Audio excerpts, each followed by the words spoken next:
दापोली पंपावर रिक्षाचालकांच्या इंधन भरण्यासाठी लागल्या लांबच लांब रांगा. सविस्तर वृत्त. दापोली दाभोळ मार्गावरील पेट्रोल पंपावर इंधन भरण्यासाठी प्रामुख्याने गॅस रिफिल करण्यासाठी दापोलीतील रिक्षाचालकांच्या भल्या मोठ्या रांगा लागलेल्या दिसून येत आहेत. आपण पाहत आहोत ही दृश्य आहेत. दापोली शहरातील दापोली दाभोळ मार्गावर जो पंप आहे या ठिकाणी गॅस भरण्याकरता ही रिक्षांची मोठी लाईन लागलेली दिसते आहे. यामुळे इथे वाहतुकीचाही प्रश्न निर्माण होतो. प्रसंगी अपघात तर होणार नाही ना अशी भीतीही व्यक्त करण्यात येते, कारण वाहतुकीला प्रचंड असा ताण पडतो आहे.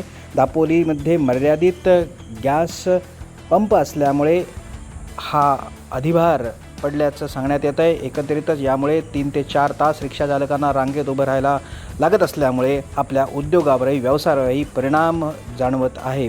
दापोलीमध्ये गॅस इंधन भरण्याकरता रिक्षाचालकांच्या लागल्या लांबच लांब रांगा. विशेष प्रतिनिधी सलीम रखांगे आणि प्रशांत परांजपेसह निवेदिता, फास्ट न्यूज, दापोली.